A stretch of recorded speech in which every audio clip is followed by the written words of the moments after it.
Bab 1376, Dunia Manusia Abadi. Itu Hubugui dan Nantii.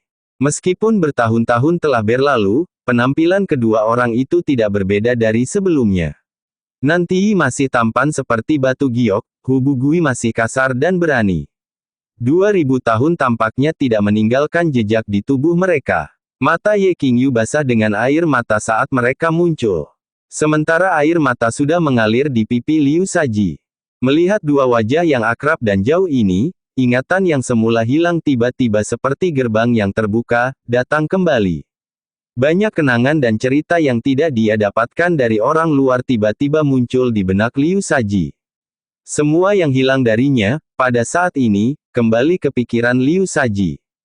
Dia tahu bahwa dia telah benar-benar memulihkan ingatannya yang sebenarnya. Mulai sekarang, dia adalah Liu Saji yang asli, dan bukan tubuh yang direkonstruksi. Kamu, Ye kecil, dan Liu tua. Kedua sosok itu mendarat, menatap Ye Qingyu dan Liu Saji dengan tak percaya untuk sementara waktu, dan akhirnya memanggil dua gelar yang mereka miliki di masa lalu. Ye Qingyu dipanggil Ye kecil dan Liu Saji disebut Liu tua. Ini, penglihatanku tidak akan kabur karena terkunci di sini terlalu lama, kan? Nantii menggosok matanya beberapa kali dengan ekspresi tidak percaya. Hubugui mengeluarkan sendawa dengan aroma alkohol yang kuat. Tidak, aku harus mabuk, aku mabuk lagi. Mereka telah terperangkap di dunia seperti surga beraroma bunga ini selama lebih dari 2000 tahun.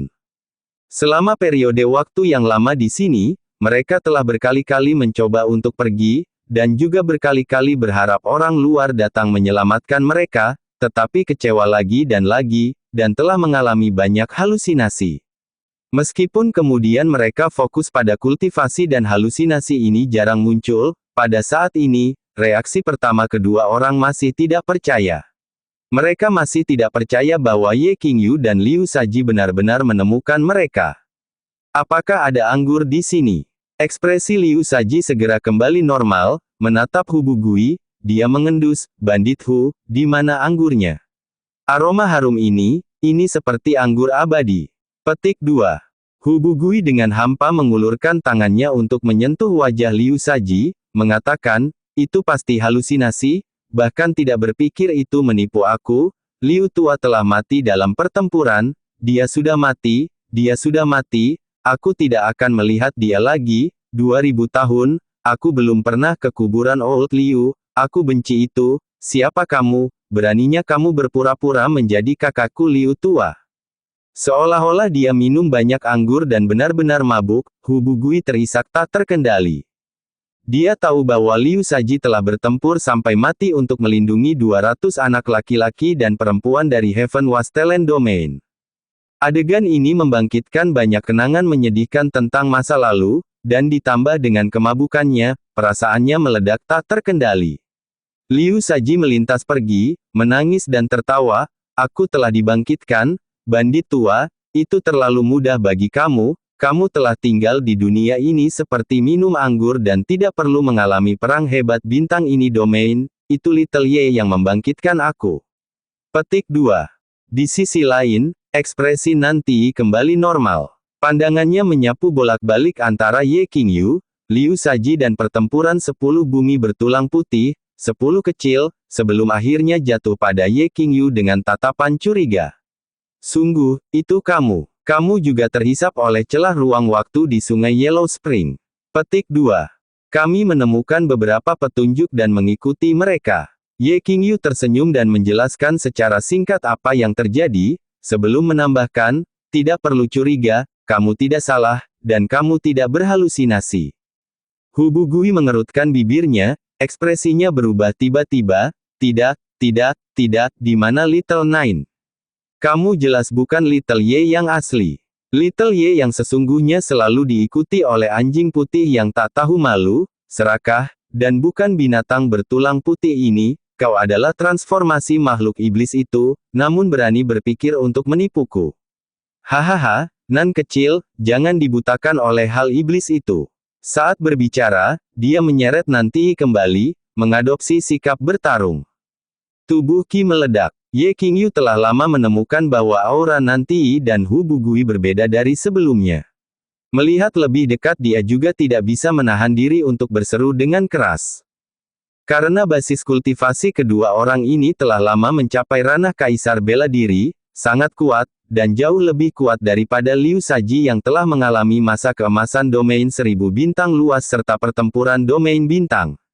Yang bahkan lebih sulit dipercaya adalah bahwa kekuatan kedua orang itu adalah kekuatan keabadian yang paling murni.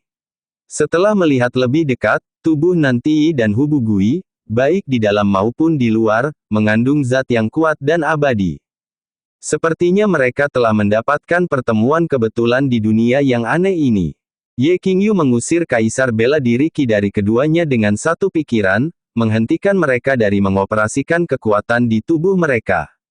Mengingat kekuatannya saat ini, sangat mudah baginya untuk menekan kaisar bela diri dengan satu pikiran. Tapi Nantii dan Hubugui memang dilanda teror, terpaku di tempat selama 1 menit. Ah, kapan kekuatan makhluk iblis menjadi begitu menakutkan? Hubugui berseru aneh. Nantii masih menatap Ye Qingyu, berkata, kamu, benar-benar Little Ye. Ye Qingyu mengangguk, 9 kecil telah pergi, dia menceritakan perjalanan peristiwa 9 kecil mengikuti tubuh Kaisar Cahaya Ilahi dan memasuki pintu ruang waktu dengan ikan tua, dan kemudian memperkenalkan asal-usul bumi bertulang putih 10 kecil naga. Setelah dia mengatakan itu, Nantii benar-benar percaya padanya. Sementara Hubugui masih skeptis. Dalam satu nafas, dia menanyakan banyak hal di masa lalu dan sebelum menunggu Ye Qingyu untuk menjawab, Liu Saji sudah secara akurat menjawab semuanya. Ingatannya telah dipulihkan sepenuhnya, segala sesuatu di masa lalu sangat jernih, dan dia mampu menjawab semuanya tanpa ada yang terlewat. Apakah itu benar-benar kamu? Mata Hubugui berbinar. Dia memandang Nantii, berkata, sepertinya itu benar, meskipun hal jahat dapat membaca pikiran orang dan akan memutarbalikkan, itu tidak memiliki kekuatan yang begitu kuat. Kalau tidak, kita sudah lama mati. Wow, Little Ye, itu benar-benar kamu. Kenapa kamu tidak mengatakan itu sebelumnya? Petik 2. Saat dia berbicara, dia bergegas dan memeluk Ye Qingyu, dan kemudian melonggarkan cengkeramannya untuk mengarahkan kepalan ke dada kiri Ye Qingyu. Saudaraku, senang melihatmu lagi. Ketika dia berbicara dia menggosok matanya, berusaha keras untuk tidak benar-benar menangis. Ye Qingyu terdiam. Dia sudah memberitahunya sejak lama, tapi dia tidak percaya padanya. Dari dialog mereka sebelumnya, Ye Qingyu dan Liu Saji juga belajar bahwa, di dunia yang aneh ini, tampaknya ada keberadaan magis yang disebut hal iblis dengan kemampuan luar biasa untuk membaca pikiran orang lain. Di masa lalu, itu telah membawa masalah besar bagi Nantii dan Hubugui, dan dengan demikian mereka tidak bisa sepenuhnya percaya itu adalah Ye Qingyu dan Liu Saji pada awalnya, tetapi berpikir bahwa itu adalah ilusi yang diciptakan oleh makhluk iblis. Hubugui kemudian bergegas maju untuk memeluk Liu Saji. Haha, kau benar-benar hidup. Sejujurnya, aku ingin pergi ke kuburmu untuk minum, dan membawa wain Raja Abadi yang secara pribadi telah kubuat ke kuburmu, sekarang sepertinya tidak akan ada kesempatan. Petik 2. Liu Saji juga terdiam. Hubugui masih sama dengan Hubugui. Dengan hanya 2 atau 3 kata, dia sudah membuat orang ingin memukulinya. Perasaan Nantii jauh lebih terkendali dibandingkan, tetapi dia juga datang, dan memeluk Ye Qingyu dan Liu Saji. Keempat orang itu bertemu di Clear River Domain dan menjadi teman dekat. Mereka telah bertempur berdampingan, seperti saudara kandung, dan dapat mengorbankan hidup mereka untuk satu sama lain. Tidak diketahui berapa banyak badai yang telah mereka lalui, tetapi sekarang setelah mereka dapat bertemu lagi setelah 2000 tahun, darah di dada mereka masih menyala, dan perasaan persaudaraan masih lebih besar dari surga. Hahaha, kupikir kau tidak bisa menemukan dunia abadi ini. Hebat, cepat ikut aku ke gua, aku perlu membuat anggur abadi aku untuk minum bersamamu. Hahaha, Hubugui dengan gembira meraung, haha, bahkan Raja Abadi akan diminum dari anggur yang diseduh dari buah abadi. Little Ye, kamu mengatakan kamu telah melampaui ranah Martial Emperor. Tapi kamu masih akan mabuk, apakah kamu percaya? Petik 2. Saat berbicara, sekelompok orang dibawa ke puncak gunung antara gunung hijau subur dan air giok. Ada sebuah gua di puncak memancarkan aroma anggur. Pemandangan yang indah sangat menyenangkan. Udara penuh dengan atmosfer abadi yang intens dan maha hadir. Ini mengingatkan Ye Qingyu tentang tempat lain yang pernah dia kunjungi sebelumnya. Bab 1377, Domain Abadi Benda Setan. Kembali ketika Ye Qingyu belum menjadi kaisar di Guardian Royal City, leluhur tua klan Sun menyerahkan tempat untuk berlatih di domain abadi ke Ye Qingyu, dan di sanalah Ye Qingyu memperoleh panen besar. Ini karena penemuan substansi keabadian yang bisa membuat orang hidup selamanya. Dikatakan bahwa area pelatihan Immortal Domain adalah sebuah fragmen dari Immortal Domain, yang dicegat oleh para leluhur Kam Guardian, karena ada banyak kaisar marsial yang lahir dari area pelatihan abadi. Pada saat ini, dunia seperti surga di atap menara pedang kastil hitam memberi Ye Qingyu perasaan yang hampir sama dengan apa yang disebut fragmen domain abadi saat itu. Tidak, itu tidak berlebihan untuk mengatakan bahwa intensitas zat keabadian di dunia kecil ini dan kejelasan berbagai hukum bahkan lebih besar dari itu dalam fragmen domain abadi. Setelah beberapa saat, mereka datang ke gua. Ini adalah gua yang nanti dan Hu Bugui buat di puncak pegunungan. Setelah bertahun-tahun memoles dan mengukir, itu penuh dengan perasaan estetika, seperti istana giok putih. Di dalamnya ada derek mahkota merah, burung putih, kuda terbang, harimau putih, dan binatang buas lainnya, yang semuanya bersorak gembira melihat nanti dan Hu Bugui kembali. Beberapa bahkan terbang untuk menggosok kepala mereka. Tampaknya mereka rukun. Ini semua hewan peliharaan Little Nan yang dia lewatkan waktu bersama dia bosan. Dan kemudian aku juga secara bertahap mulai menyukai orang-orang kecil ini. Hu Bugui terkekeh. Dia tampaknya telah sadar, memamerkan apa yang telah diperolehnya selama bertahun-tahun kepada Ye Qingyu dan yang lainnya. Kalian hidup begitu santai dan riang, kata Liu Saji. Tidak seperti Little Ye dan Yi. Untuk melindungi kehidupan di Vast Thousand Domains, kita tidak pernah beristirahat sekali, terutama Little Ye, yang harus mendukung era emas saat ini sendirian. Dia telah berjalan di ujung kematian berkali-kali, membayar pengorbanan besar, dan harus menanggung tekanan yang tak terbayangkan oleh orang biasa. Petik 2. Hu Bugui tertawa, ini adalah kehendak surga, Nan kecil dan aku menikmati hidup, sementara kalian bekerja keras, hehe. Nanti tersenyum, jangan tertipu oleh penampilan riang Old Hu, sebenarnya, saat dia mabuk dia sudah lebih dari sekali mengatakan bahwa bahkan jika dia mati dalam perang, selama dia bisa berdiri di samping berpihak pada saudara-saudaranya, ia akan puas, dan bahwa itu jauh lebih baik daripada hari-hari yang membosankan ini. Petik 2. Ye Qingyu juga tertawa. Karakter Hu Bugui terlalu sederhana. Bahkan jika nanti tidak memberitahunya, dia akan bisa menebak apa yang sebenarnya dipikirkan Hu Bugui. Alasan mengapa dia mengatakan ini sekarang adalah karena dia sudah tahu bahwa peristiwa besar di dunia luar telah berakhir dan tidak ada yang perlu dikhawatirkan. Jika ada perang di luar, dia kemungkinan besar akan menjadi orang pertama yang meminta untuk berperang sejak lama. Tapi perubahan nanti membuat Ye Qingyu merasa jauh lebih baik. Saat itu, nanti, karena runtuhnya Dewa Abadi Kaisar Sekte, secara emosional tertekan dan penuh dengan kebencian, dan tidak berbicara banyak kepada siapapun.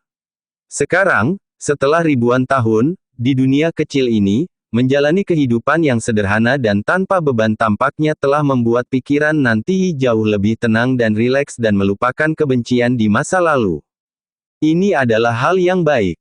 Ye Qingyu tidak ingin salah satu teman dekatnya untuk selalu hidup dalam kebencian. Sekte yang lebih besar telah berubah menjadi abu sejarah. Jika nanti tidak bisa meletakkan kebencian ini, maka dia harus selalu hidup dalam kebencian. Mereka duduk di paviliun batu giok. Dua kera roh datang membawa nampan dengan buah-buahan dan anggur seperti pelayan. Kedua kera roh ini tidak hanya dapat berkomunikasi dengan manusia, mereka juga memiliki kecerdasan yang setara dengan manusia, dan tindakan serta perilaku mereka sangat sopan.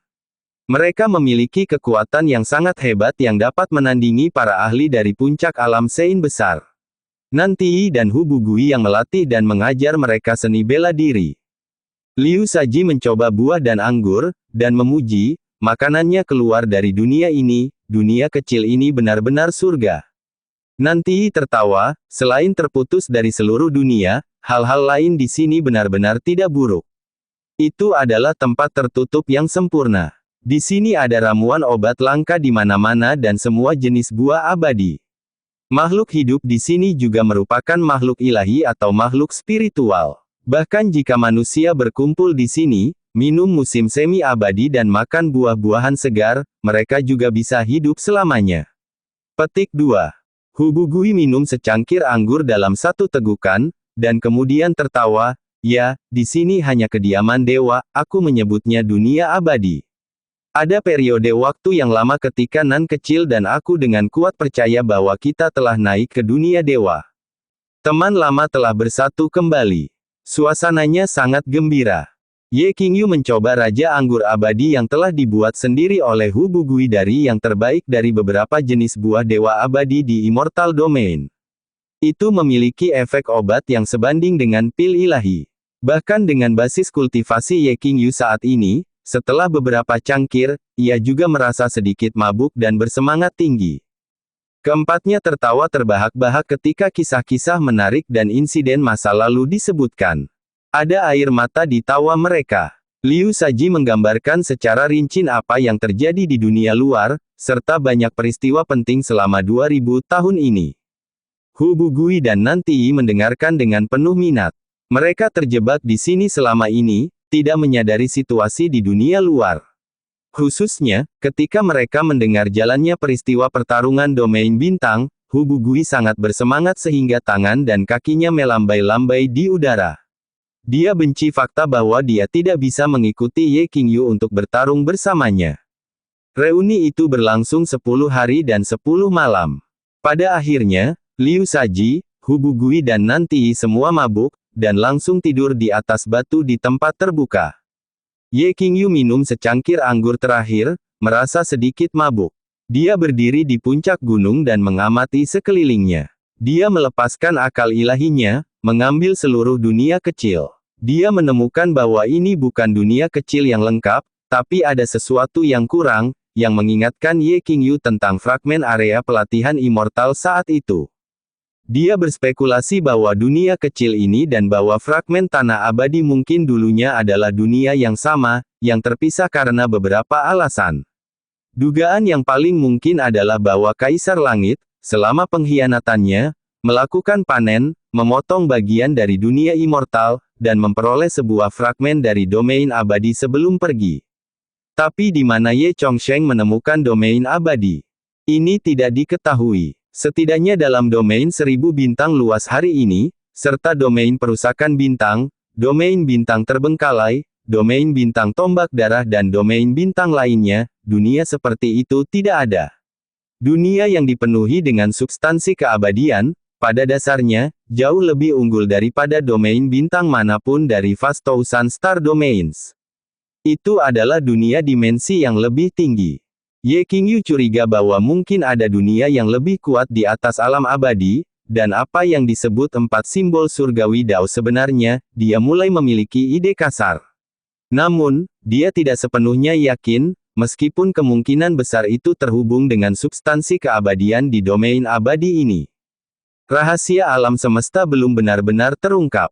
Sekarang setelah dia menemukan Hu Bugui dan Nanti, maka mungkin sudah waktunya untuk menemukan Kaisar Ilahi Pedang Saber dan Kaisar Azeroth, untuk memahami sepenuhnya masalah ini.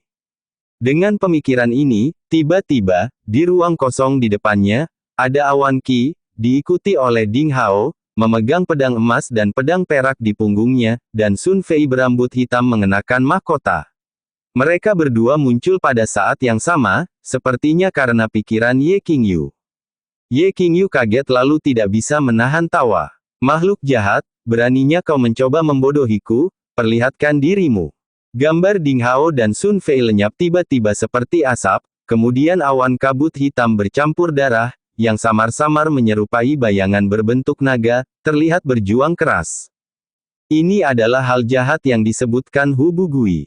Itu bahkan bisa membaca pikiran dan emosi Ye Qingyu, kemampuan ini memang menakutkan.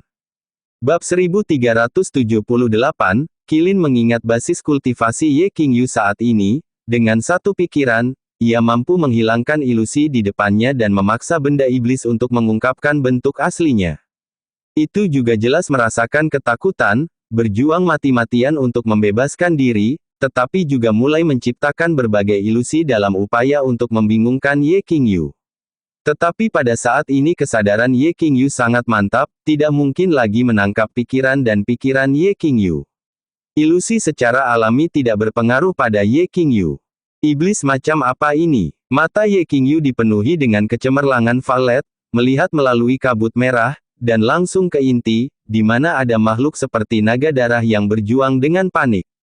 Itu persis bentuk sebenarnya dari hal iblis, tetapi bahkan dengan pengalaman dan pengetahuan Ye Qingyu, tidak jelas baginya jenis makhluk apa bayangan darah ini. Mungkinkah itu makhluk dari domain abadi? Ye Qingyu bisa merasakan bahwa kekuatan makhluk bayangan darah ini sangat kuat, hampir di ranah sovereign. Justru karena ini bahwa Nantiyi dan Hubugui, yang sudah mencapai ranah kaisar bela diri tidak dapat berdiri melawannya. Tapi mengapa makhluk dengan kekuatan ranah sovereign dilahirkan pada sebuah fragmen dari immortal domain sangat membingungkan. Berbicara secara logis, kelahiran kaisar bela diri seharusnya sudah menjadi puncak, karena ranah sovereign terkait dengan takdir. Ye Qingyu mengoperasikan Eyes of the Void, dan mengamati dengan cermat. Dia menemukan bahwa pada tubuh makhluk bayangan darah itu tidak ada aura jahat sedikit pun. Meskipun terlihat mengerikan, aura itu sebenarnya sangat murni. Ada aura intens keabadian, dan pada saat yang sama, di tubuhnya, Ye Qingyu merasakan aura yang diduga akrab, yang sepertinya telah dirasakannya di suatu tempat sebelumnya. Yang lebih aneh lagi adalah bahwa Ye Qingyu menemukan bahwa makhluk bayangan darah ini tampaknya tidak memiliki kecerdasan terlalu banyak, seperti anak berusia 3 atau 5 tahun, yang tampaknya tidak cocok dengan kekuatannya yang kuat. Mungkinkah kekuatan roh alami berasal dari bakat bawaan, dan bukan dari latihan, sehingga tidak memiliki kecerdasan? Ye Qingyu bingung. Namun, ini juga bisa menjelaskan mengapa Hubugui dan Nantiyi bertahan selama lebih dari 2000 tahun di dunia abadi ini dan tidak terbunuh oleh makhluk iblis ini. Tampaknya makhluk yang disebut setan ini memiliki pikiran seperti anak kecil, suka bermain iseng dan trik, dan sebenarnya tidak memiliki sifat membunuh. Mungkin hanya ingin menggoda Hubugui dan Nantiyi dan tidak benar-benar membunuh mereka. Dengan semua ini dalam pikiran, Ye Qingyu memiliki minat yang lebih besar pada hal iblis. Karena mungkin ada hubungannya dengan domain abadi lengkap. Pada saat ini, naga bumi berperawakan putih yang sangat tenang selama ini tiba-tiba bergegas dari kejauhan, memandangi makhluk berwarna darah yang dipenjara, mata berkedip dengan penuh perhatian, sambil dengan sangat tidak sabar berkata, "Tuan, aku, sepertinya ada hubungan darah dari tubuh orang ini, sepertinya memanggilku." Ye Qingyu mengamati dengan cermat, dan memang menemukan bahwa bayangan darah menjadi lebih dan lebih bersemangat dalam melihat penampilan 10 kecil. Itu memancarkan tangisan tajam dan berusaha untuk berjuang ke arah Little Ten. 10 kecil mencoba mendekat, hanya untuk merasakan perasaan yang belum pernah terjadi sebelumnya di tubuhnya yang terbakar. Ye Qingyu mengamati sedikit lebih lama sebelum dia menghapus batasan. Swoosh! Bayangan darah itu berubah menjadi panah darah, menembak ke arah 10 kecil. Si kecil 10 tidak hanya tidak takut, tetapi melepaskan lolongan panjang yang menggembirakan, sebelum melaju ke bayangan darah. Kecepatan keduanya sangat cepat, tapi Ye Qingyu masih bisa menangkap semuanya dengan jelas dengan matanya. Dia tidak menghalangi mereka, tetapi dengan cermat mengamati segalanya. Seketika bayangan darah dan 10 kecil bertabrakan dengan ledakan keras, tubuh putih yang Ye Qingyu secara pribadi buat hancur menjadi bubuk halus dan hanyut. Tubuh asli 10 kecil juga seperti bayangan darah, yang langsung menyatu dengan bayangan darah itu. Kekuatan baru lahir. Saat ini, Ye Qingyu menyadari bahwa bayangan darah setan dan 10 kecil berasal dari asal yang sama, dan adalah hal yang sama, yang juga menjelaskan mengapa 10 kecil merasa bahwa ada sesuatu yang memanggilnya di kastil hitam kuno.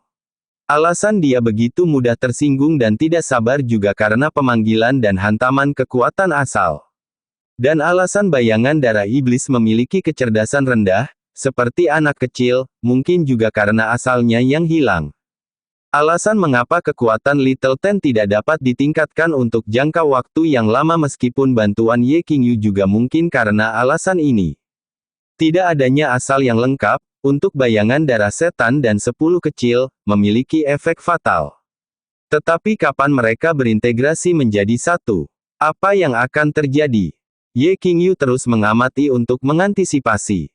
Dua bola bayangan darah, seperti yin dan yang, seperti dua ikan hitam dan putih, terus-menerus berenang, berkeliaran dan berintegrasi.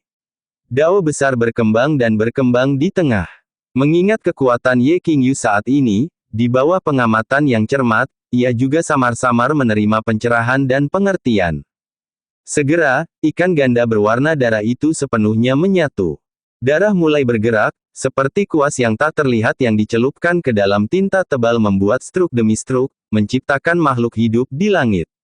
Kepala singa, tanduk, mata harimau, tubuh rusa betina, sisik naga, ekor sapi, satu persatu, setiap bagian tubuh dibuat sketsa, dengan sangat jelas, masa darah berevolusi dan berubah menjadi makhluk baru. Ye Qingyu dalam hati tercengang. Karena dia mengenali spesies apa makhluk baru ini. Qilin. Ternyata itu adalah darah murni Qilin merah menyala. Seperti naga sejati, Qilin juga sangat dihormati oleh berbagai klan dan ras di Vast Thousand Star Domains. Itu adalah salah satu hewan mitologis dalam legenda. Jika naga sejati melambangkan kekuatan dan keagungan, maka Qilin adalah simbol keberuntungan. Sepanjang era Kaisar Cahaya Ilahi, naga telah terlihat tetapi sangat jarang ada di sana Qilin. Ye Qingyu juga tidak berpikir bahwa asal-usul 10 kecil adalah binatang Qilin yang menguntungkan. Harus dikatakan bahwa di domain naga langit kuno, 10 kecil adalah pelakunya yang melahap kehidupan domain bintang, namun ia dikaitkan dengan Qilin yang menguntungkan. Mengaum, garis besar itu selesai, dan Qilin yang benar-benar menyala merah turun ke dunia, memancarkan auman yang menggema. Di sekitar puncak batu, semua roh dan binatang melesat pergi, atau berdiri menggigil ketakutan, seolah-olah mereka merasakan kedatangan raja.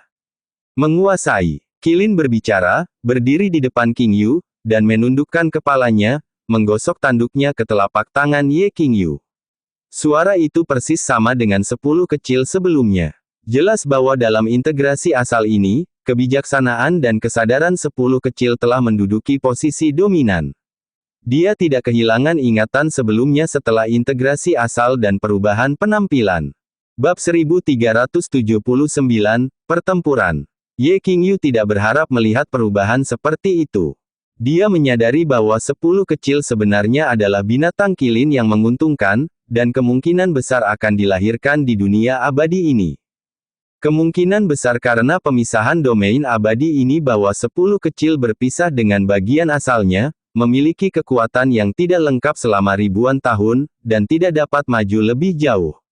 Pada saat ini, 10 kecil telah berubah menjadi binatang Qilin yang menguntungkan, baik kekuatan dan auranya telah melonjak ke puncak kerajaan Kaisar Bela Diri.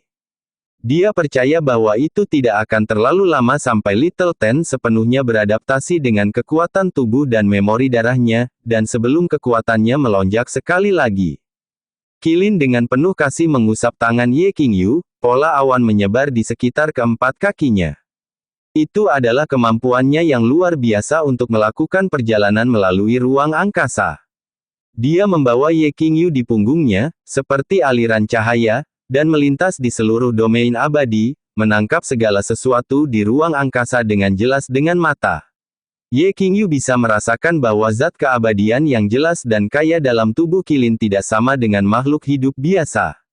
Dalam batas tertentu, dalam hal peringkat kehidupan, Qilin jauh lebih unggul, dan mungkin tidak kalah bahkan dengan Little Silver yang telah berubah menjadi naga perak sejati.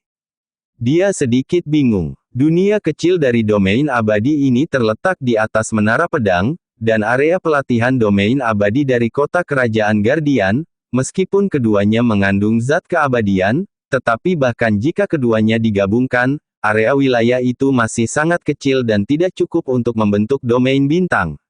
Namun itu bisa melahirkan binatang kilin yang terdiri dari substansi keabadian.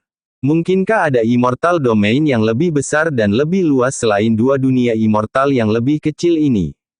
Dua dunia kecil ini hanya potongan kecil dari domain abadi yang lebih besar. Sayangnya, Ye Chonseng sudah menghilang sepenuhnya dengan kepergian Kaisar Cahaya Ilahi, dan Ye Qingyu masih belum menyatu dengan ingatannya, jadi sekarang tidak mungkin untuk berspekulasi apa yang terjadi saat itu. Ye Qingyu mencoba bertanya 10 kecil. Tapi 10 kecil menggelengkan kepalanya. Dia tidak memiliki ingatan tentang masalah ini. Hanya dari kedalaman ingatan darahlah ia samar-samar mengingat beberapa adegan kabur. Ia dilahirkan di dunia yang sangat luas, tanpa akhir dan tanpa batas, di mana bintang-bintang di dunia seperti itu sekecil kerikil dan debu. Namun, memori spesifik sulit untuk diingat. Ye Qingyu tahu bahwa ini adalah jejak darah ketika Little Ten lahir, yang berakar pada kedalaman darahnya. Mungkin dia hanya bisa mengingat ingatan ini ketika dia dewasa menjadi kilin dewasa. Ye Qingyu mengetahui bahwa binatang kilin lengkap memiliki kemampuan luar biasa untuk kontrol ruang, ilusi dan menelan. Setelah tumbuh menjadi tubuh yang lengkap, ia dapat melayang ke kubah surga, menyelam ke mata air kuning, dan membelah ruang apapun untuk pergi ke tempat yang diinginkannya. Menambah ini, dia juga bisa membaca pikiran jutaan orang di dunia, dan memanipulasi pikiran mereka dengan ilusi. Pada saat yang sama, dia juga bisa memperkuat dirinya sendiri dengan melahap kekuatan lawan. Setelah dewasa penuh, tubuh lengkap kilin dapat melintas di jagat raya tanpa hambatan. Ye Qingyu berkelana ke seluruh dunia kecil dari Immortal Domain, minatnya pada Immortal Domain yang luas yang Little Ten sebutkan semakin kuat dan kuat. Tiba-tiba, dia merasakan sesuatu dan tiba-tiba berhenti. Little Ten menatap ruang kosong di depan, sepertinya merasakan sesuatu, dan mengeluarkan raungan rendah, menunjukkan ekspresi kagum dan takut. Di ruang kosong itu ada cahaya dan bayangan berkelap-kelip. Seorang pria muda memegang pisau emas dan pedang perak, dan seorang pria muda berambut hitam dengan mahkota giok muncul. Kaisar Ilahi Pedang Sabar, Kaisar Azeroth, seru Ye Qingyu. Dia awalnya ingin menemukan dua keberadaan yang tak ada bandingannya ini, tetapi tiba-tiba mereka muncul di sini. Selamat kultivator sesama atas memperoleh binatang kilin, kata Kaisar Ilahi Pedang-Pedang Ding Hao sambil tersenyum. Kaisar Azeroth, Sun Fei, masih tersenyum ketika dia menambahkan, ini adalah binatang kilin, tidak sebagus anjing hitam besar aku, tidak seperti apapun. Haha, sesama kultivator benar-benar beruntung, kamu memiliki naga sejati, dan sekarang binatang kilin yang menguntungkan. Keberuntunganmu terlalu bagus, aku benar-benar iri padamu. Petik 2. Aku memberikan penghormatan kepada sesama kultivator. Ye Qingyu membungkuk. Saat itu, dalam ingatan Lantian, ketika dia melihat dua keberadaan ini, dia sudah merasakan suaranya berdebar dengan ketakutan serta tekanan besar, tapi Ye Qingyu tidak lagi sama seperti sebelumnya. Kekuatannya telah melonjak ke tingkat yang besar, dan telah mencapai alam abadi. Menghadapi dua keberadaan ini lagi, dia tenang dan acuh tak acuh, dan hanya ada tekanan samar. Rekan kultivator akhirnya mengalahkan iblis batin, dan mencapai simbol ketiga dari 4 simbol surgawi Dao. Pedang Sabar Ilahi Kaisar Ding Hao mengangguk. Di antara kami bertiga, adalah yang paling sulit bagi rekan kultivator untuk mencapai apa yang kamu miliki hari ini, kamu juga telah mengorbankan banyak kesengsaraan yang paling banyak dan paling berpengalaman. Untuk mencapai sejauh ini, itu memang mengagumkan. Petik 2. Ye Qingyu sedikit menganggukkan kepalanya setelah mendengar ini. Dia tahu bahwa Ding Hao menganggapnya dan Kaisar Cahaya Ilahi sebagai satu. Kalau begitu, maka Ye Qingyu benar-benar bisa dikatakan telah melewati puluhan juta tahun untuk sampai ke langkah ini. Itu memang tidak mudah, terutama iblis batiniah, yang hampir menyebabkan kerusakan abadi pada Kaisar Cahaya Ilahi. Oh, sudah melelahkan menunggu kalian semua, sayangnya, simbol keempat belum lahir. Sun Fei menepuk mulutnya, menguap, matanya masih tertuju pada tubuh binatang kilin. Makhluk yang benar-benar lahir dari dunia ini, Menarik, tampaknya jika kita ingin pergi ke dunia itu di masa depan, kita hanya perlu mempelajari pria kecil ini dengan benar.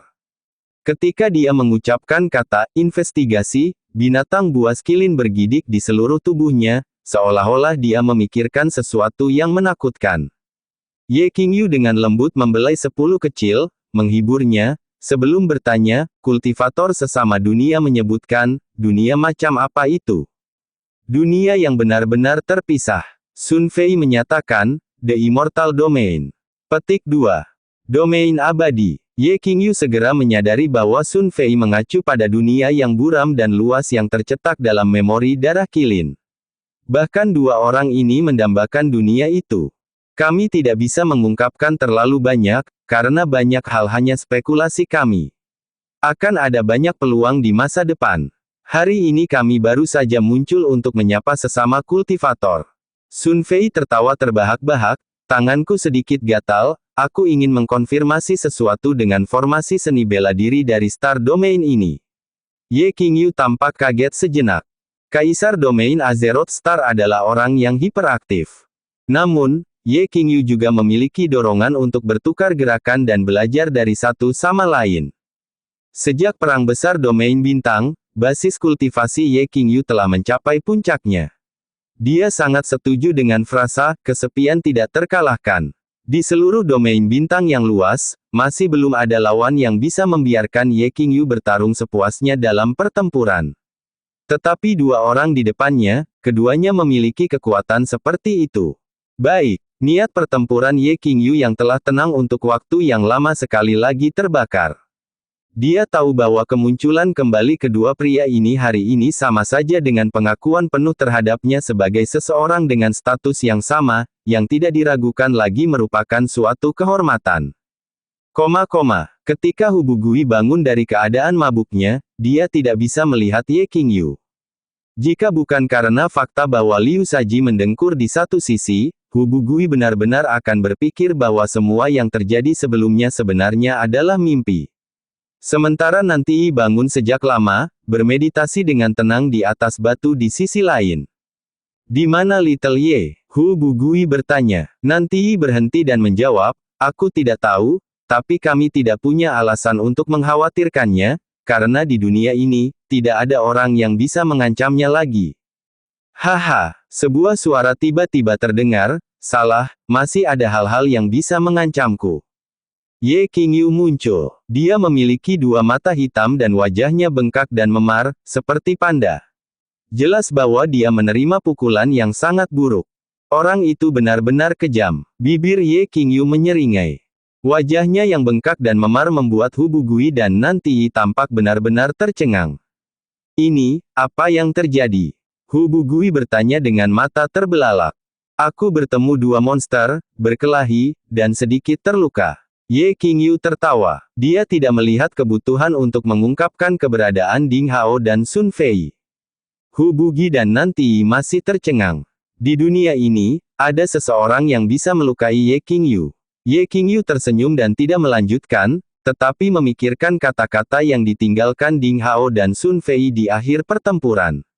Dua keberadaan ini menyarankan bahwa, bahkan jika Ye Qingyu menguasai kontrol ruang dan waktu, untuk tidak kembali mencari jalan yang diikuti oleh Kaisar Cahaya Ilahi, karena akan mengganggu kelahiran simbol keempat. Tapi Ye Qingyu masih merasakan dorongan aneh. Obsesi terakhir dari Kaisar Cahaya Ilahi, setelah semua, terkait dengan Ye Qingyu. Meskipun terisolasi oleh ruang dan waktu yang tak ada habisnya, Ye Qingyu masih samar-samar merasa bahwa Kaisar Cahaya Ilahi, ikan tua dan anjing konyol itu tampaknya telah mengalami beberapa masalah. Bab 1380, Kota Kelahiran Kembali. Ye Qingyu awalnya berencana untuk menemukan keberadaan Little Nine dan yang lainnya. Dia telah mempelajari misteri dunia dan ruang, dan memiliki binatang kilin yang dapat bergerak tanpa hambatan melintasi alam semesta bersamanya. Selama dia memiliki niat untuk menemukan mereka, dia akhirnya akan menemukan beberapa petunjuk dan diam-diam dapat memberikan bantuan kepada anjing konyol dan ikan tua. Namun, dia menyerah pada pemikiran ini, karena Sun Fei dan Ding Hao mengingatkan Ye Qingyu bahwa dengan melakukan itu akan mengganggu beberapa hal, yang mereka sebut, efek kupu-kupu. Dia memutuskan untuk mendengarkan saran dari dua keberadaan tingkat yang sama ini. Meskipun dia merasakan dorongan untuk mencari mereka karena dia samar-samar merasa bahwa perjalanan ikan tua dan 9 kecil tidak berjalan terlalu lancar, dia tahu bahwa ini adalah nasib mereka. Mereka pergi mencari peluang yang tidak ada di sekitar Ye Qingyu. Meskipun khawatir tentang keselamatan mereka, dia tahu betul bahwa dia benar-benar tidak boleh ikut campur dalam proses tersebut, karena itu akan mengganggu waktu dan ruang. Sama seperti saat itu, Kaisar Pedang Saber Ilahi Ding Hao dan Kaisar Azeroth Sun Fei, meskipun mereka berdua memiliki kemampuan untuk membantu Kaisar Cahaya Ilahi untuk membunuh semua musuh, tetapi pada akhirnya mereka tidak melakukan apa-apa. Sebagai gantinya, mereka diam-diam menonton selama puluhan juta tahun.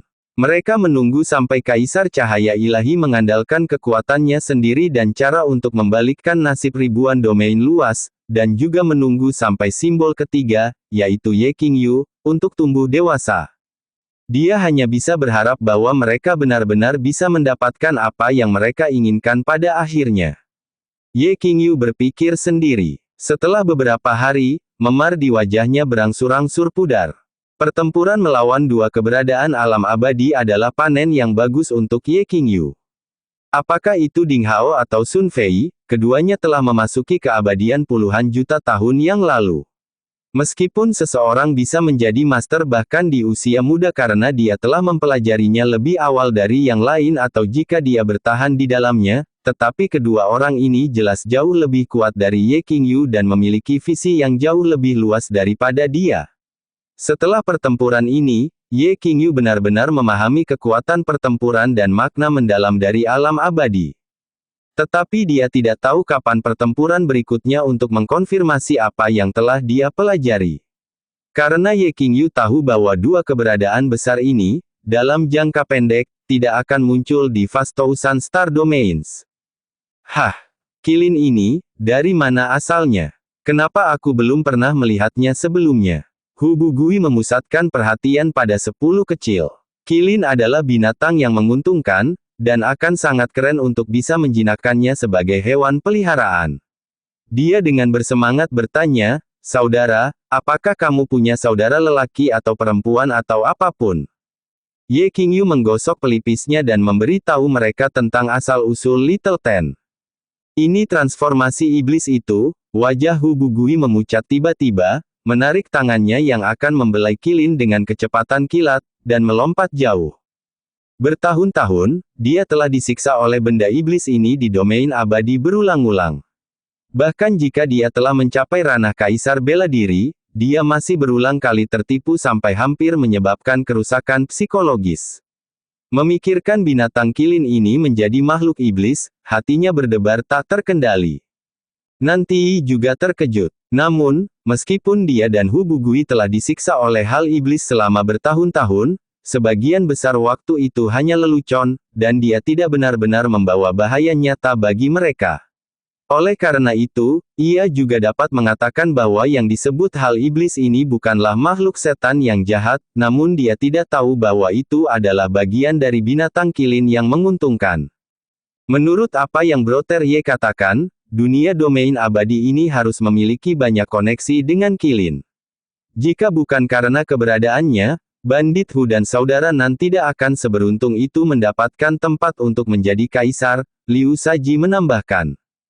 Semua orang merindukan dunia luas, domain keabadian yang agung yang disebutkan Ye Qingyu, karena kemungkinan besar dunia baru yang dapat melahirkan makhluk di atas ranah kaisar bela diri. Tempat yang lebih maju yang dapat memungkinkan makhluk hidup di dunia ini untuk mematahkan belenggu alam semesta. Selama beberapa hari berikutnya, semua orang tinggal di dunia abadi sedikit lebih lama. Ye Qingyu menyelidiki substansi keabadian di dunia ini, dan membuat beberapa penemuan lagi. Kemudian, di bawah bimbingan kilin, 4 orang meninggalkan dunia abadi dan keluar dari 108 lantai menara pedang. Karena kastil hitam kuno ini bertekad untuk dibangun oleh Ye Chongsheng saat itu, Ye Qingyu secara alami ingin mengembalikannya. Mengingat kekuatannya saat ini, perbaikan formasi yang rusak di kastil dan patung-patung batu yang rusak adalah masalah yang sangat sederhana, dan dapat dilakukan dengan satu pikiran. Tapi, untuk menemukan beberapa petunjuk tentang masa lalu, Ye Qingyu dengan sabar memperbaiki bangunan sedikit demi sedikit. Dengan demikian, ia memberikan teknik 108 karakter kuno kepada Liu Shaji, Hu Bugui dan Nanti, dan bahkan Qilin juga belajar sedikit. Pada akhirnya, 4 orang dan binatang menggunakan waktu 3 bulan untuk memperbaiki kastil hitam kuno, dan juga membuat beberapa transformasi.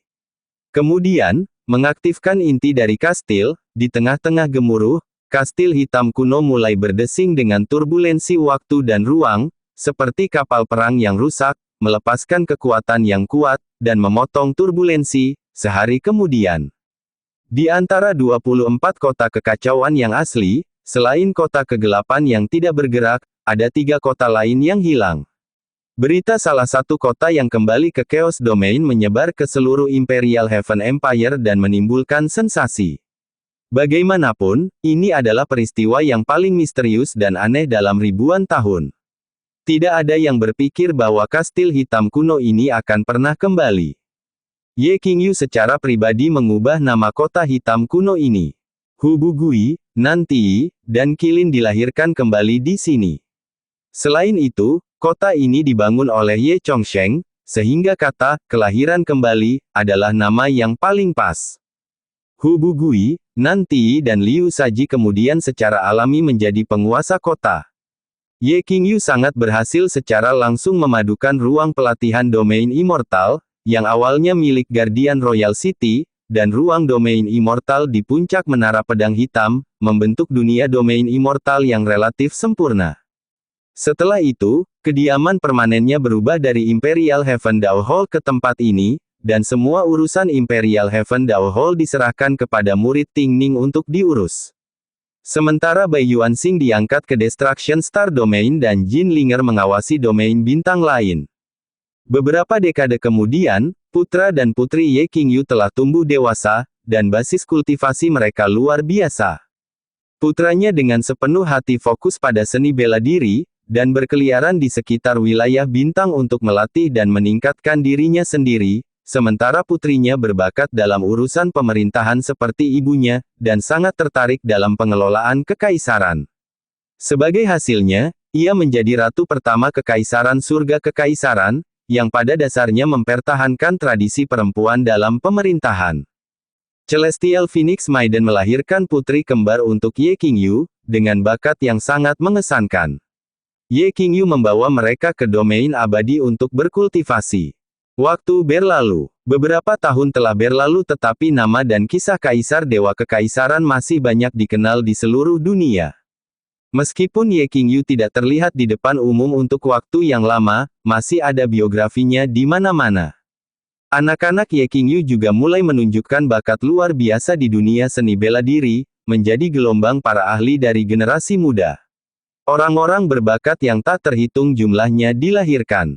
Ada generasi baru para pakar top dalam klan utama, ras, domain, sekte, keluarga, dan militer kekaisaran surga kekaisaran. Setiap sosok yang mempesona itu seperti bintang-bintang yang berkelap-kelip di langit. Era keemasan seni bela diri yang sesungguhnya telah dimulai. Tetapi tidak peduli berapa banyak tokoh berbakat di sana, tidak peduli seberapa terang dan menyilaukan bintang-bintang itu, tidak ada yang dapat menghilangkan kecemerlangan bintang paling terang. Nama Ye Qingyu selamanya diingat di dunia ini. Begitu gelar Kaisar Dewa Kekaisaran disebutkan, bahkan eksistensi terkuat dan paling kejam pun akan mengagumi penguasa abadi ini. Pada saat yang sama, di tempat yang berbeda, seperti ikan tua, 9 kecil dan jiwa kaisar cahaya ilahi mendekati rumah, mereka menemui beberapa kesulitan. Bagaimana ini bisa terjadi? Old Fish mengerutkan alisnya. Wajah kaisar cahaya ilahi menjadi suram. Dan anjing konyol Little Nine menggeram, "Woof, apakah ini lelucon? Tidak ada peluang di sini." Bab 1381, Tata Surya. Ketika jiwa kaisar cahaya ilahi, ikan tua, dan 9 kecil berjalan melewati gerbang ruang dan waktu, mereka langsung merasakan aura liar. Alam semesta terletak di ruang gelap gulita, kekuatan represif aneh mengalir di sekitar, seolah-olah ada beberapa formasi pola yang tidak terlihat oleh mata telanjang di ruang hampa udara. Mereka bahkan merasakan tanda-tanda kekuatan mereka ditekan.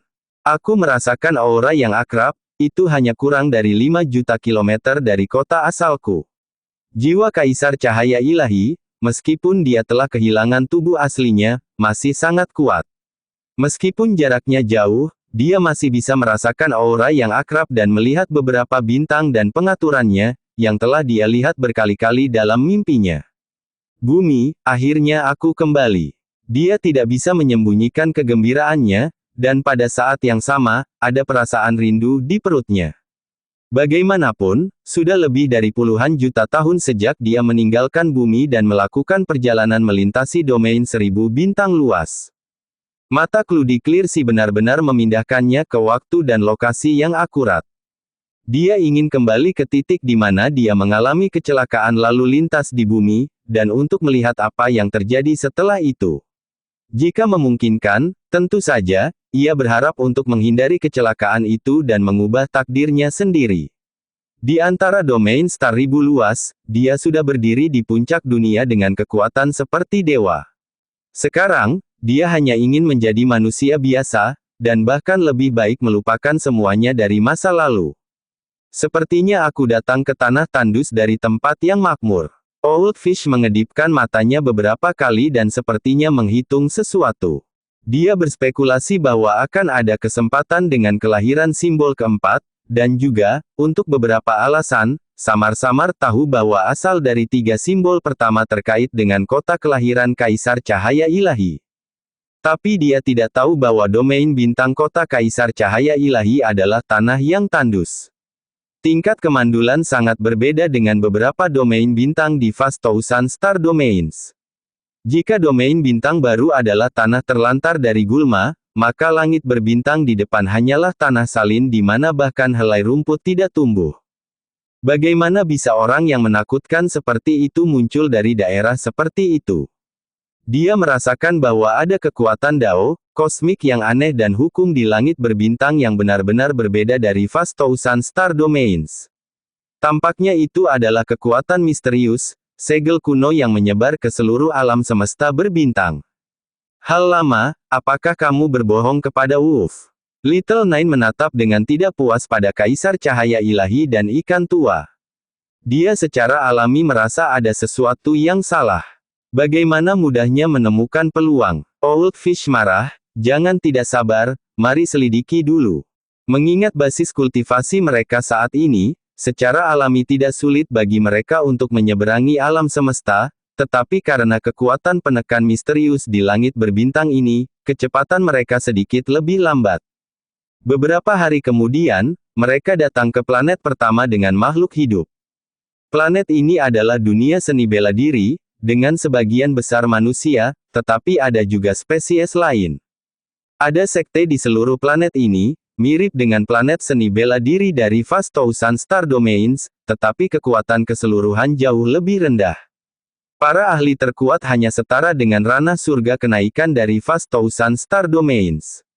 Mereka bisa terbang di darat, berpindah dari gunung ke gunung, tetapi tidak bisa keluar dari planet ini. Ada kekuatan gravitasi di planet ini, dan pertikaian itu cukup serius. Kaisar Cahaya Ilahi terkejut. Planet ini tidak jauh dari bumi, dan meskipun tidak di tata surya, dalam ingatannya, manusia di bumi belum menemukan keberadaan planet ini, mereka juga tidak menyadari bahwa ada planet seperti itu dan makhluk hidup di sekitar matahari sistem. Tetapi kemudian apa yang terjadi selanjutnya lebih mengejutkannya. Setelah itu, mereka berturut-turut menemukan sejumlah planet dengan makhluk hidup, beberapa di antaranya, ada seniman bela diri yang serupa, dan beberapa seniman bela diri top bahkan memiliki kemampuan untuk sementara waktu melarikan diri dari kekuatan terbatas planet ini.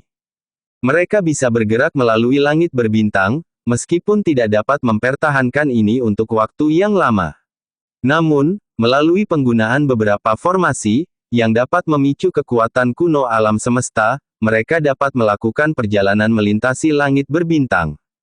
Tidak ada koneksi antara planet-planet ini, Tidak seperti domain bintang dari Vast Thousand Star Domains. Ini adalah sistem mandiri yang beroperasi berdampingan satu sama lain, membentuk formasi bintang. Planet-planet di langit berbintang ini berantakan, jadi tidak peduli berapa tahun berlalu, mereka tidak akan pernah secara alami menghasilkan gerbang domain. Mereka bergantung pada formasi untuk terhubung satu sama lain, dan dengan demikian hampir terisolasi. Ikan tua mengamati dengan sangat hati-hati di sepanjang jalan. Dia bahkan menemukan bahwa langit berbintang ini tampaknya telah mengalami bencana kuno. Api bekas peradaban tersebar di mana-mana. Tingkat peradaban semua berbeda, dan pada beberapa planet yang paling makmur, ada seniman bela diri yang setara dengan alam Sein dari Vast Thousand Star Domains. Seni bela diri yang mereka kembangkan sangat berbeda dengan domain Vast Thousand Star, tetapi masih memiliki kekuatan yang setara. Tidak terduga bahwa lingkungan di bumi ternyata menjadi lingkungan seperti itu. Kaisar Cahaya Ilahi sangat terkejut. Tentu saja, mengingat kekuatan mereka, tidak peduli dari planet mana seniman bela diri itu berasal, tidak ada seorang pun yang bisa melihat kehadiran mereka. Akhirnya, mereka dekat dengan tata surya. Tanah air, jiwa Kaisar Cahaya Ilahi bergetar, tidak mampu mengendalikan kegembiraannya. Itu adalah pemandangan yang dia impikan dan nantikan untuk dilihat berulang kali. Sejumlah planet yang akrab akhirnya muncul di depan mereka. Aku merasakan banyak bahaya. Ikan tua menggigil di seluruh tubuhnya, ragu-ragu untuk maju lebih jauh. Ini tanah airmu. Ini jelas tempat pemakaman, kuburan berbintang, apa kau salah? Petik 2. Anjing konyol itu juga memiliki bulu putih yang berdiri di ujungnya, geraman rendah datang dari tenggorokannya. Dia tidak berani memasuki tata surya. Ada perasaan aneh namun jelas mengatakan kepadanya bahwa, begitu dia masuk, dia kemungkinan besar akan dihancurkan menjadi bubuk halus dalam sekejap. Mengapa ada tempat seperti itu?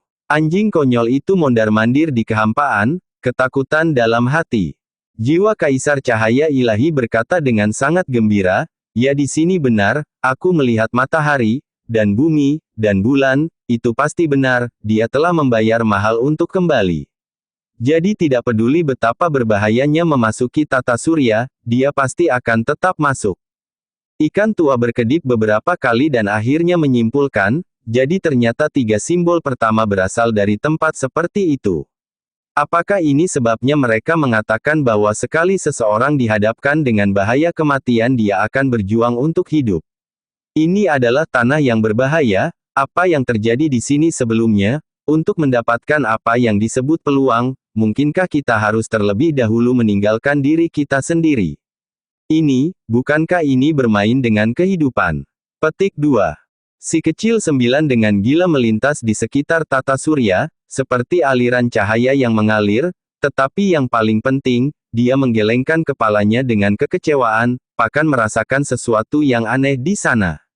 Ini benar-benar galaksi yang aneh, itu adalah area inti dari kekuatan pemeteraian kuno, inti dari tanah tandus, jika kita secara paksa menerobos, Wolf mungkin mati. Bahkan jika aku tidak terbunuh aku akan kehilangan lapisan kulit. Petik 2. Itu bukan hanya berbahaya. Daerah ini hanyalah daerah terlarang untuk seni bela diri. Bahkan jika kita berhasil masuk, kekuatan kita akan terkuras habis. Old Fish melakukan beberapa tes dan berkata dengan wajah muram. Bab 1382, menjungkir balikan. Tata surya, yang tidak memiliki keanehan di masa lalu seperti yang diingat oleh Kaisar Cahaya Ilahi, pada saat ini, membawa tekanan yang sangat besar kepada ketiganya. Mungkinkah ini wajah sebenarnya dari tata surya atau apakah sesuatu terjadi? Tidak, mata Cludy Clear Sea memiliki kemampuan transmisi ruang-waktu. Transportasi ini bukan hanya transportasi melalui ruang, tetapi juga waktu, yang berarti bahwa momen ini harus menjadi waktu sebelum ia meninggalkan bumi. Bahkan jika mereka telah menunda beberapa waktu untuk mengunjungi planet-planet di dekat tata surya di sepanjang jalan, paling tidak akan sekitar 1 bulan. Selama periode waktu ini, tidak mungkin bagi kekuatan misterius untuk meletakkan formasi di sini atau yang seperti itu. Selain itu, ketiganya memiliki kekuatan yang berbeda dan masing-masing memiliki bakat luar biasa dan semua dapat merasakan bahwa aura berbahaya di tata surya tidak datang tiba-tiba, tetapi setelah invasi yang lama. Perasaan kuno tentang perubahan datang menghantam wajah mereka. Sekarang aku percaya kesempatan ada di sini, seru Old Fish. Tata surya itu luar biasa, aura itu begitu misterius dan berbahaya, jauh melampaui domain 1000 bintang besar, yang menunjukkan bahwa pasti ada sebab dan akibat yang hebat. Selain itu, hanya di tempat seperti itulah akan ada peluang besar yang disebut. Pilihannya kali ini pasti benar. Little Nine menyalak berulang kali, juga merasa agak bersemangat. Menjadi naga adalah sesuatu yang didorong oleh darahnya. Dia tentu saja ingin kembali ke leluhurnya dan sepenuhnya menyadari potensinya, tetapi dia juga ingin melihat Ye Qingyu lagi. Dalam hatinya, Ye Qingyu lebih penting daripada menjadi naga. Jika bukan karena fakta bahwa dia bisa melihat Ye Qingyu lagi di masa depan jika dia mendapat kesempatan di sini, dia lebih suka tidak menjadi naga dan tidak akan datang ke sini. Sekarang, dia hanya ingin mendapatkan apa yang disebut kesempatan segera, berubah menjadi naga nyata, dan mencari Ye Qingyu. Dia meraung dan mencoba masuk ke tata surya. Kamu gila, ikan tua menghentikannya dengan tergesa-gesa. Jika kamu menyerang langsung, kamu akan mati tanpa keraguan. Jiwa Kaisar Cahaya Ilahi menambahkan, kita harus membahas masalah ini terlebih dahulu, aku juga tidak tahu bahwa ada rahasia seperti tata surya asli. Mungkin inilah wajah aslinya. Ilmu dan teknologi bumi tidak bisa menemukan kekuatan semacam ini. Ini juga menjelaskan mengapa planet seni bela diri di sekitar tata surya emas tidak bisa mendekati bumi, formasi ini tampaknya melindungi tata surya. Old Fish mencengkeram anjing konyol itu, takut dia benar-benar akan masuk. Di antara ketiganya, Kaisar Cahaya Ilahi adalah yang terkuat, paling berpengetahuan dan dengan pengalaman terbanyak. Meskipun kekuatannya dilucuti, dia masih memiliki memori reinkarnasi sebelumnya. Dengan demikian, masalah-masalah sulit tentang bagaimana menyelesaikan masalah-masalah langsung, bagaimana berhasil memasuki tata surya, dan bagaimana mendarat di bumi secara alami menimpa dirinya. Tiba-tiba, benda logam berputar dari kejauhan. Apa itu? Senjata. Mata ikan tua melebar. Si kecil 9 juga mengarahkan matanya pada objek, kelihatannya tidak enak dimakan. Mata Kaisar Cahaya Ilahi berbinar, itu adalah satelit yang ditinggalkan dari orbit. Setelah bertahun-tahun, ia akhirnya melihat pemandangan ini lagi. Ini bukan ilusi, tetapi nyata. Mereka yang belum mengalami kehidupan di bumi tidak akan mengerti betapa terkejut dan gembiranya satelit buatan ini, yang telah ditinggalkan dan kehilangan maknanya, dibawa ke Kaisar Cahaya Ilahi. Satelit logam perak terbang, dan Kaisar Cahaya Ilahi mengirimkan kekuatan untuk mengambilnya. Hah, itu bukan satelit yang ditinggalkan, sepertinya masih beroperasi. Dia sedikit terkejut, tetapi yang lebih mengejutkan baginya adalah pada satelit buatan ini, dia melihat pola yang sudah dikenalnya. Bendera merah bintang 5 merah terang, yang ini adalah satelit dari tanah kelahirannya. Kaisar Cahaya Ilahi, yang berada dalam kondisi jiwa, untuk sesaat begitu bersemangat sehingga dia tidak bisa mengendalikan dirinya sendiri. Kerinduan yang lama tertekan di hatinya pecah seperti semburan gunung, hampir menenggelamkannya. Apa itu satelit buatan? Sepertinya sangat kuat, bahkan Raja Penguasa pun menjadi seperti ini, seru si kecil. Ikan tua kira-kira dapat menebak mengapa Kaisar Cahaya Ilahi begitu emosional saat melihat objek itu. Setelah beberapa lama, Kaisar Cahaya Ilahi secara bertahap mengekang emosinya, dan setelah pengamatan sederhana, ia menemukan bahwa satelit buatan dari tanah kelahirannya, meskipun menyimpang dari orbitnya, beberapa program dan mesin masih beroperasi, terutama gambar sistem pengumpulan dan penginderaan. Buruk, itu berarti gambar yang dikumpulkannya sekarang telah dikirim kembali ke bumi. Baru pada saat itulah dia menyadari bahwa dia terlalu bersemangat sehingga dia mengabaikan sesuatu. Tidak akan lama sebelum para pekerja di sains dan teknologi di bumi menerima gambar-gambar ini. Bayangkan melihat 2 orang berpakaian aneh dan seekor anjing putih tidak mengenakan pakaian antariksa di alam semesta yang gelap dan sepi dan dingin. Sungguh gambaran yang mengejutkan. Pasti akan ada pekerja di institut yang pandangan dunia akan langsung dibatalkan oleh ini. Sudah agak terlambat untuk melakukan apapun sekarang. Kaisar Cahaya Ilahi merilis gelombang kekuatan, yang berubah menjadi awan kabut, mengaburkan koleksi gambar satelit untuk mencegahnya mentransmisikan gambar lebih lanjut.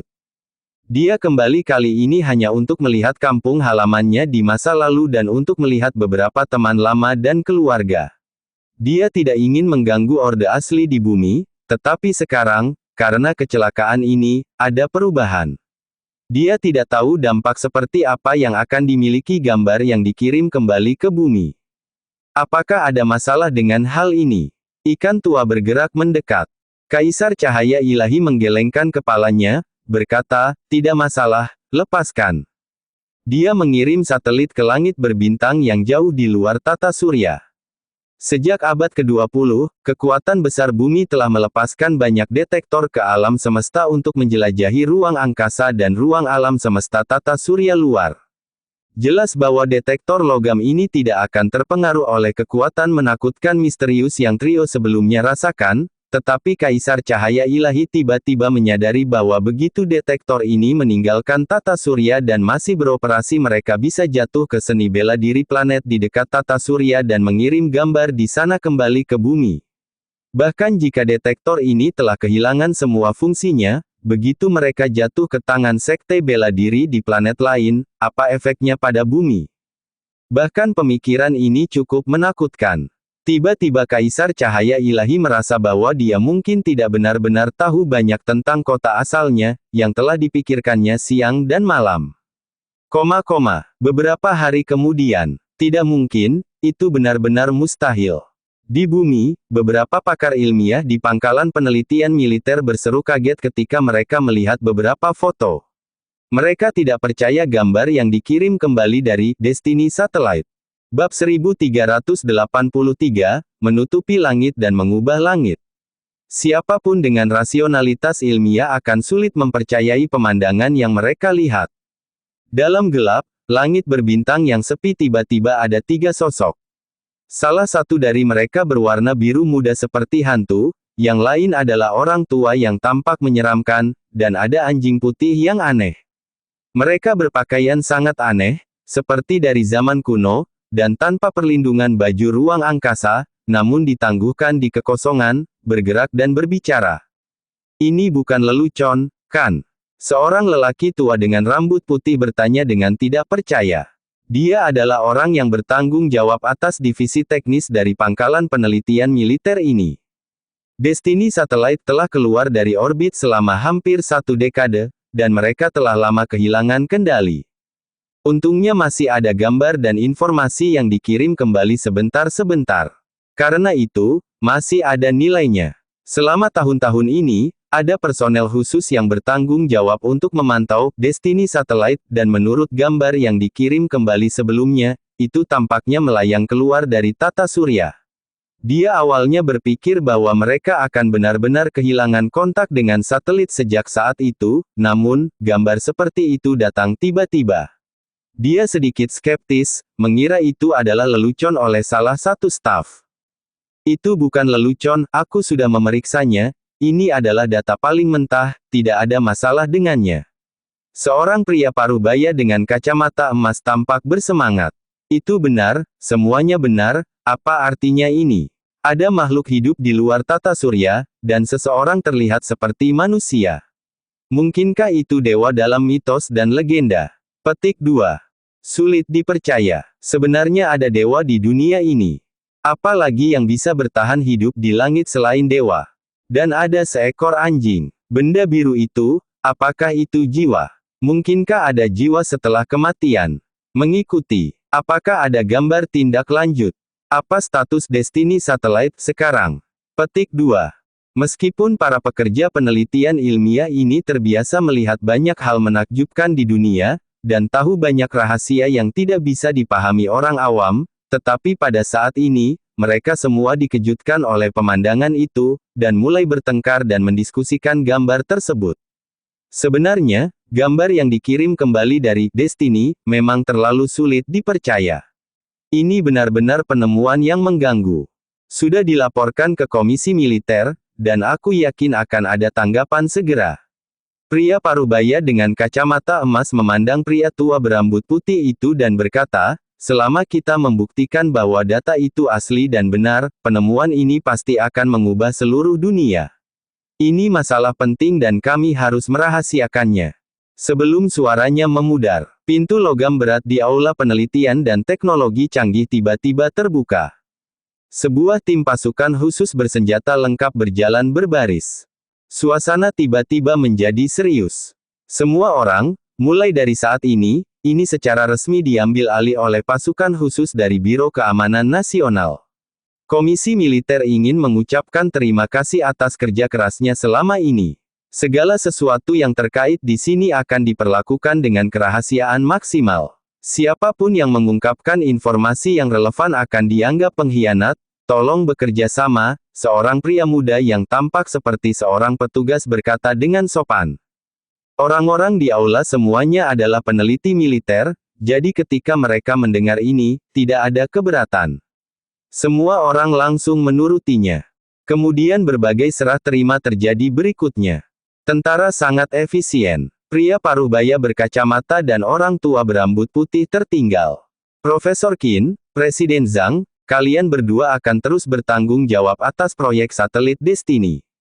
Berikut adalah beberapa informasi yang mungkin dapat membantu dengan penelitian tentang data yang dikirim kembali dari Destiny. Seorang prajurit pasukan khusus wanita berambut pendek di belakang perwira itu menghubungkan data khusus militer ke komputer terenkripsi. Pria parubaya dengan kacamata emas dan peneliti berambut putih tua benar-benar tenggelam di dalamnya. Seiring berjalannya waktu, ekspresi syok di wajah mereka menjadi semakin serius.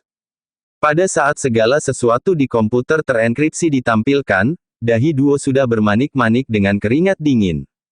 Dengan kata lain, negara telah lama mengetahui bahwa ada makhluk cerdas di luar tata surya. Selain itu, ada spesies mengerikan yang dapat disebut balap ilahi, yang dapat melintasi langit berbintang tanpa bergantung pada teknologi. Ini juga bukan pertama kalinya Destiny mengirim kembali gambar yang sama. Pria parubaya itu merasa bahwa pandangan dunianya selama bertahun-tahun akan segera dibatalkan. Teori dan sistem ilmiah yang dengan susah payah ia pelajari dan yakini hampir runtuh pada saat ini. Peneliti tua berambut putih itu dalam kondisi seperti kesurupan. Apa yang mereka lihat adalah gambar dan data luar biasa yang dikumpulkan negara melalui berbagai cara selama ini.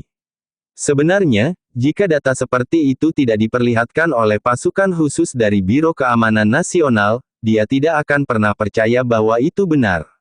Hukum besi yang selalu disampaikan sains kepada dunia telah sepenuhnya dibatalkan oleh data ini. Bukan hanya negara kita, pada kenyataannya, beberapa negara lain di dunia telah menerima informasi serupa, terutama beberapa kekuatan kedirgantaraan yang telah meluncurkan detektor di luar tata surya. Beberapa benar-benar hilang, sementara beberapa mengirim kembali beberapa informasi, dan beberapa bahkan dapat mencapai komunikasi jarak jauh dengan pasukan di luar tata surya. Apa yang dikatakan perwira muda itu benar-benar mengguncang bumi. Terutama kalimat terakhirnya. Apakah itu tidak menunjukkan bahwa bumi sebenarnya dalam hubungan konstan dengan ras ilahi di luar tata surya ini? Begitu berita menyebar, itu pasti akan mengejutkan dunia. Seluruh bumi akan jatuh ke dalam keadaan gila, dan itu akan membawa beberapa konsekuensi yang tidak terduga. Melalui beberapa penelitian, kami memperoleh sedikit pemahaman tentang apa yang disebut ras ilahi ini dan juga gagasan samar tentang dunia di luar tata surya. Itu seperti dunia dengan keberadaan iblis abadi. Ada banyak mitos dan legenda kuno di bumi yang mungkin terkait dengan dunia itu, tetapi keberadaan tata surya agak aneh. Setan-setan abadi itu tidak bisa masuk melalui. Perwira muda itu melanjutkan. Setelah beberapa keputusan dilewati dalam organisasi, dua ilmuwan top dalam proyek Destiny sekarang menjadi bagian dari sistem inti yang sebenarnya, sehingga mereka diizinkan untuk mengetahui tentang rahasia yang mengguncang bumi ini. Profesor Qin dan Presiden tua Zhang benar-benar kaget dengan apa yang telah mereka dengar. Jadi jika, yang disebut iblis abadi itu turun ke bumi, itu adalah, Profesor Qin tergagap. Ini akan menjadi bencana, lanjut perwira muda itu. Profesor Qin dan Presiden lama keduanya melompat kaget. Situasinya tidak terlihat sangat optimis, dan menurut pengamatan kami dengan beberapa instrumen khusus, kekuatan aneh di tata surya berada dalam periode pelemahan yang belum pernah terjadi sebelumnya.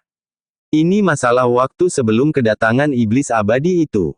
Itu bisa ratusan tahun, atau mungkin beberapa dekade kemudian. Itu tidak pasti. Negara saat ini sedang melakukan rencana militer rahasia. Kalian berdua sekarang anggota rencana. Kami berharap takdir dapat memberikan kami informasi lebih lanjut.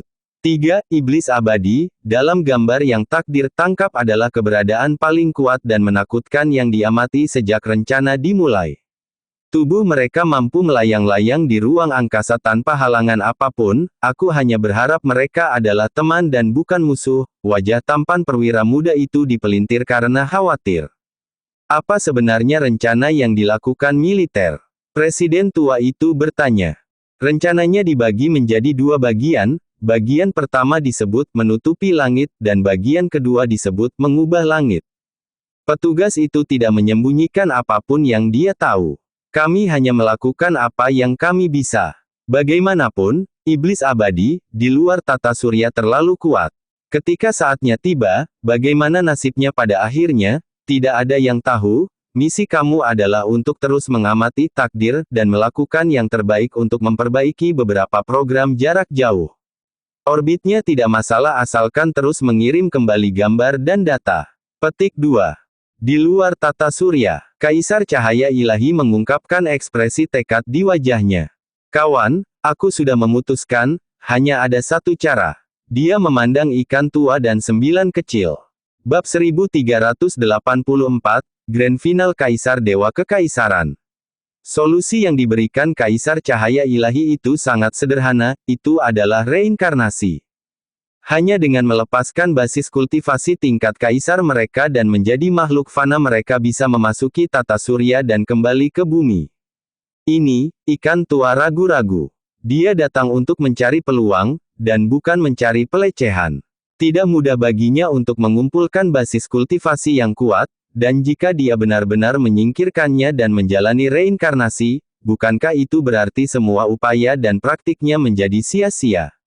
Apalagi, jika dia tidak dapat menemukan peluang itu berarti dia telah kehilangan semua yang dia miliki. Little Nine menatap Kaisar Cahaya Ilahi dengan tatapan tajam. Pak Tua, Guk jarang dibaca tetapi jangan berpikir menipu Guk.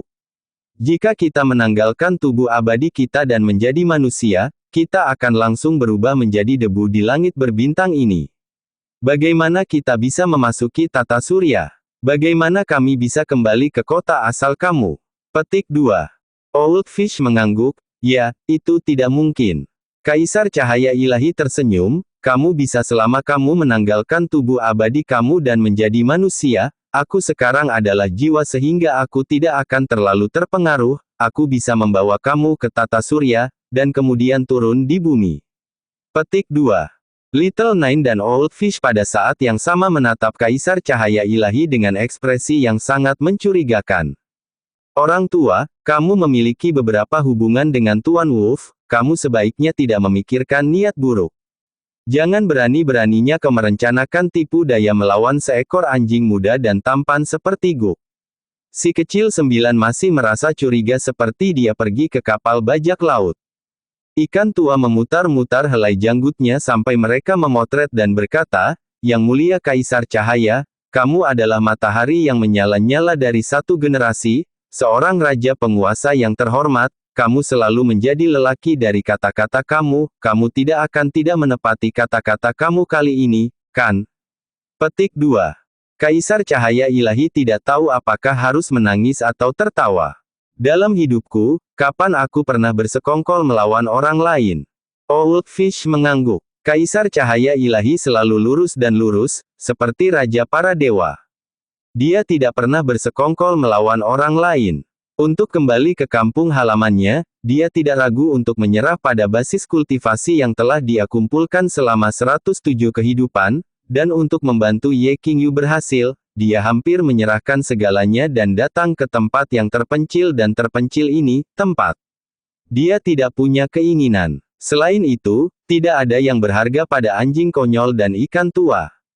Anjing konyol itu bergumam pada dirinya sendiri, jangan bersekongkol melawan orang, lalu bagaimana dengan Kaisar Langit? Pada akhirnya, anjing konyol dan ikan tua menerima usulan Kaisar Cahaya Ilahi. Karena begitu panah ditembak, tidak ada cara untuk mendapatkannya kembali. Karena mereka telah tiba di sini, sudah tidak mungkin untuk kembali. Naluri mereka secara samar memberitahu mereka bahwa peluang itu benar-benar ada di tata surya seperti gurun. Tepatnya, itu ada di planet biru itu. Jika ada kehidupan setelah mati, kamu ingin jadi apa? Old Fish bertanya pada anjing itu sambil tersenyum. Tentu saja aku masih ingin menjadi anjing yang sangat dikagumi. Little Nine berkata dengan puas, aku ingin bereinkarnasi menjadi anjing yang lebih dicintai dan lebih kuat, sehingga, setelah aku mendapatkan kesempatan dan kembali ke domain 1000 bintang besar, guru masih bisa mengenali aku. Guk, hahaha. Petik 2. Ketika Old Fish mendengar bahwa dia ingin bereinkarnasi menjadi seekor anjing, dia hanya berpikir, seekor anjing benar-benar tidak dapat menghentikan dirinya makan kotoran, tetapi ketika dia mendengarkan alasannya dia benar-benar terkejut. Seolah-olah tempat terlembut di hatinya terpukul keras. Meskipun anjing itu bodoh, serakah dan malas, dan memiliki sejumlah kebiasaan buruk, perasaannya terhadap Ye Qingyu adalah yang paling tulus. Anjing konyol itu menyeringai pada ikan tua, Pak Tua, bagaimana dengan kamu? Jangan bilang kamu ingin menjadi ikan. Haha, hati-hati dimakan oleh manusia di bumi atau dijadikan ikan asin, hahaha, pakan akan bersimpati denganmu. Petik 2.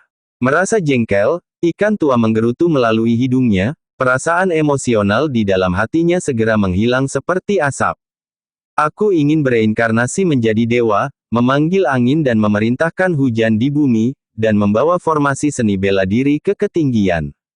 Haha, aku ingin menjadi juru bicara dewa, dan mengubah makhluk biasa di planet yang bodoh dan terbelakang itu dengan tindakan aku. Wahaha. Petik 2. Kaisar Cahaya Ilahi mengangguk, oke. Mengenai aspek reinkarnasi, dia sudah menjadi sosok tingkat master. Dia telah bereinkarnasi 108 kali, dan juga diatur untuk reinkarnasi para jenderal ilahi. Meskipun kekuatannya telah sangat memburuk, ini masih bukan masalah baginya. Dia mengajar ikan tua dan 9 kecil mantra reinkarnasi, dan menyuruh mereka membacanya untuk menghilangkan kekuatan yang kuat di dalam tubuh mereka. Pada saat yang sama, cahaya biru mengalir keluar dari tubuh Kaisar Cahaya Ilahi, menyelimuti ikan tua dan anjing konyol itu.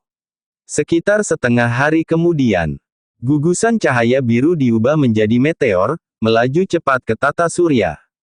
Tiba-tiba, di tata surya, ada kekuatan aneh berfluktuasi dan hukum melonjak, tidak berbentuk dan tidak berwarna, tetapi sangat menakutkan. Itu bergegas menuju gugusan biru, seolah-olah untuk sepenuhnya memusnahkannya. Bahkan langit berbintang yang luas di luar tata surya terpengaruh dan mengalami perubahan. Semua makhluk hidup di beberapa planet dekat tata surya merasakan jantung mereka berdetak kencang dengan ketakutan yang tak terlukiskan, seolah-olah bencana yang mengerikan akan datang. Makhluk yang tak terhitung jumlahnya tanpa kecerdasan melesat panik. Pada bintang yang cerah, seorang pria parubaya yang sedang menggosok pisau di kedalaman gunung tiba-tiba memiliki perubahan ekspresi, surga, seseorang memaksa jalan mereka ke daerah pemakaman Star. Dia berubah menjadi aliran cahaya dalam sekejap, membubung tinggi ke langit, dan langsung pecah dari gaya gravitasi planet, menatap galaksi yang menakutkan di kejauhan yang tak berujung.